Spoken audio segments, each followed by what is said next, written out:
আজি বাহিৰৰ পৰা ভিডিঅ' আৰম্ভ কৰিছোঁ। আজি এতিয়া মই গুৱাহাটী যাব ওলাইছোঁ।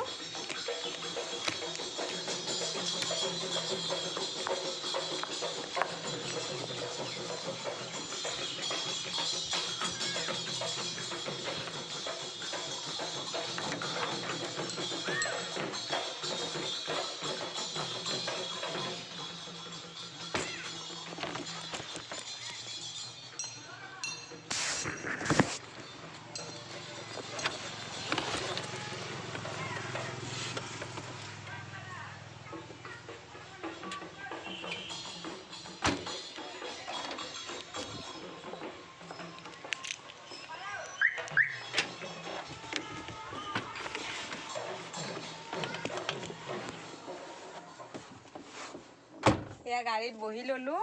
এতিয়া গুৱাহাটীলৈ যাত্ৰা আৰম্ভ কৰিলোঁ। ব'লক তেতিয়াহ'লে আপোনালোককো লগত লৈ যাওঁ। এয়া আমাৰ ঘৰৰ পৰা তেজপুৰ টাউনলৈকে যোৱা ৰাস্তাটো। আমাৰ ঘৰৰ পৰা তেজপুৰ টাউনলৈকে 45 মিনিটমান টাইম লাগে। তাৰ পৰা আৰু গুৱাহাটীলৈকে 4.5 ঘণ্টামান লাগিব।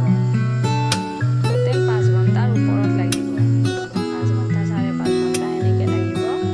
চাওকচোন ৰাস্তাটো দুইফালে কি ধুনীয়া সেউজীয়া সেউজীয়া। গাঁৱৰ পৰিৱেশটো সঁচাকৈ বহুত ধুনীয়া, নহয়নে বাৰু?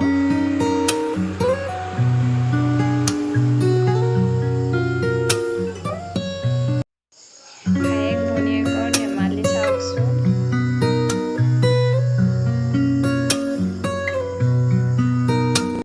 এয়া আমি ডেণ্টিষ্টৰ ওচৰত যাব ওলাইছোঁ। দেউতাকে গাড়ী ওলোৱালৈকে সি পূৰা ফুৰিছে।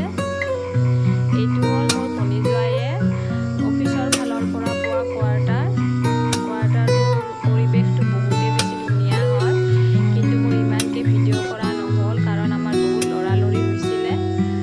এয়া মই অকণমান আপোনালোকক দেখাই দিছোঁ।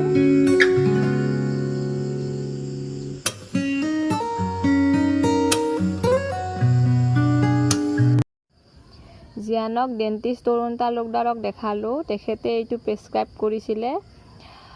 এইটো কৈছিলে যদি ফাৰ্মাচীত নাপাওঁ অনলাইনো কিনিব পাৰিম। আমি ফাৰ্মাচীত নাপালোঁ। এইটো আমি এমাজনৰ পৰা কিনিলোঁ।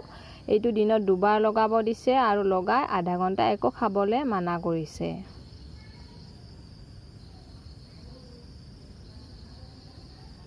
আৰু দিছে এইটো টুথপেষ্ট। আগতে তাক বেলেগ টুথপেষ্ট ইউজ কৰিছিলোঁ, এতিয়া এইটো দি দিছে। এতিয়াৰ পৰা এইটো ইউজ কৰিব লাগিব। আৰু এইটো জেল, এইটোও 2 বাৰ লগাব দিছে আৰু আধা ঘণ্টা একো খাবলৈ মানা কৰিছে। এইটো ব্ৰাছ কৰোঁতে টুথপেষ্টৰ লগতো ইউজ কৰিব পাৰিম বুলি কৈছে। গুৱাহাটী আহিলোঁ যদিও গুৱাহাটীত আপোনালোকক তেনেকৈ একো দেখুওৱা নহ'ল, কাৰণ আমি ইয়াত আহিছিলোঁ জিয়ানক ডক্তৰক দেখাবলৈ। জিয়ানৰ অকণমান দাঁতৰ প্ৰব্লেম হৈছে। সেয়া আমি দেখালোঁ ডক্তৰ তৰুণ তালুকদাৰক। ভঙাগড়ত বহে তেখেতে। আমি যোৱাকালি গধূলি 6টা মানত আহি পাইছোঁ। মোৰ ভণ্টিৰ ঘৰত থাকিলোঁ আৰু আজি আমাৰ 1টা বজাত এপইণ্টমেণ্ট আছিলে যদিও আমি 12টাত ওলালোঁ, কাৰণ বৰাগাঁৱৰ পৰা ভঙাগড় যাই পোৱালৈকে প্ৰায় 1 ঘণ্টা লাগে যিটো যাম। সেইকাৰণে ইয়াত বৰ বেছি একো ভিডিঅ' বনোৱা নহ'ল। এয়াই আৰু চিম্পুল ভিডিঅ'। জিয়ানৰ আৰু ভনীয়েকৰো ইমান এটা ভিডিঅ' বনোৱা নহ'ল, কাৰণ আহি জিয়ান ভাগৰি গ'ল, সি শুই গ'ল। সিহঁত দুইটাৰ বহুত মিল। পিছত দেখাম বাৰু সিহঁত দুইটাৰ ভিডিঅ' বনাই, যেতিয়া আৰু লগ পাম নেক্সট টাইম। আমি ইয়াত আজি এদিনে থাকিলোঁ, এতিয়া যাব ওলাইছোঁ।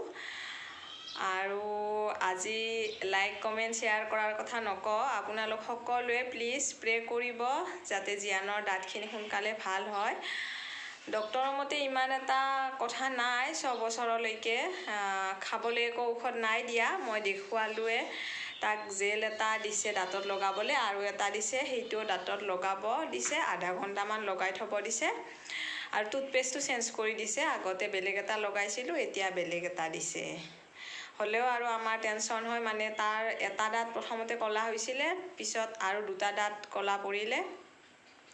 তাৰ উপৰি তাৰ দাঁত 2 বাৰ ভাঙিলে। মানে ইমান জোৰতো নাই পৰা, কিন্তু দাঁতখিনি কিবা কমজোৰ হৈছে নেকি তাৰ। অকণমানকৈ পৰিলে মানে দাঁত ভাঙে।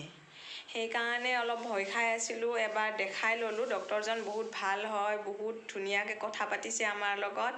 কৈছে মানে ইমান দূৰৰ পৰা দেখাব আহিব লগাকৈ একো এটা নাই হোৱা।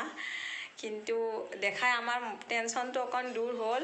এতিয়া বিচাৰিছোঁ মানে ডক্টৰে কৈছে যিকেইটা দাঁত ক'লা হৈছে সেইকেইটা মানে ঠিক নহয়, কিন্তু আৰু ক'লা নপৰে।